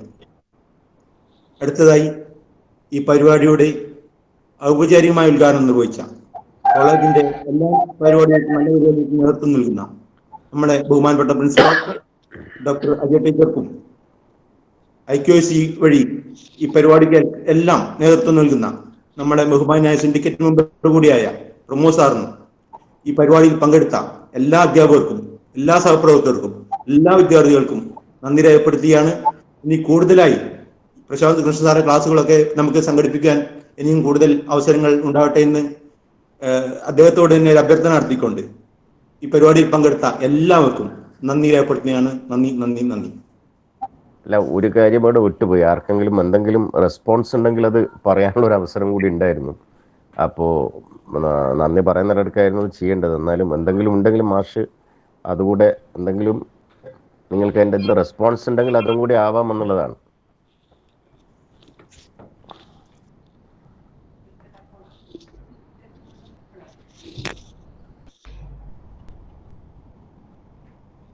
ഹലോ, വിദ്യാർത്ഥികളോടും അധ്യാപകരോടും എല്ലാവരും എന്തെങ്കിലും ഇതുമായി ബന്ധപ്പെട്ട് എന്തെങ്കിലും ചോദിക്കാനോ പറയാനോ ഉണ്ടെങ്കിൽ അല്പസമയം കൂടി നമുക്ക് ഉപയോഗിക്കാം.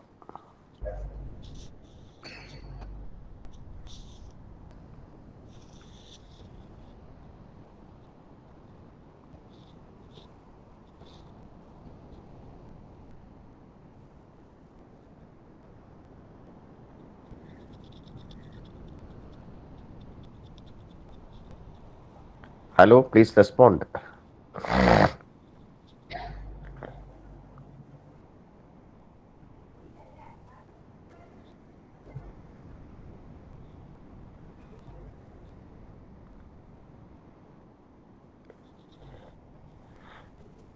മാഷ് സൂചിപ്പിച്ചതുപോലെ ഇവിടെ മതിലുകൾ മാത്രമേ, പോസ്റ്ററുകൾ, ആളുകളില്ലേ? ഇവിടെ ആളുകളില്ലേ, പോസ്റ്ററുകളേ ഉള്ളൂ എന്ന് ചോദിക്കുക. ഒന്നും പറയാൻ പറ്റില്ല. Hello Ajitha teacher, hello hello hello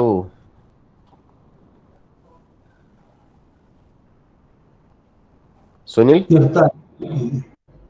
ആർക്കും ഒന്നും പറയാനില്ലെങ്കിൽ സാറേ നിർത്താം നമുക്ക്. ഓക്കെ ഓക്കെ ഓക്കെ, ആയിക്കോട്ടെ. ഒന്നും ആരും പറയുന്നില്ലല്ലോ. എന്നാ മാഷെ ഒരുപാട് നന്ദി, വളരെ മനോഹരമായി ഇത്രയും സമയം ചെലവഴിച്ചതിന്. Okay okay okay, thank you sir. Okay okay okay.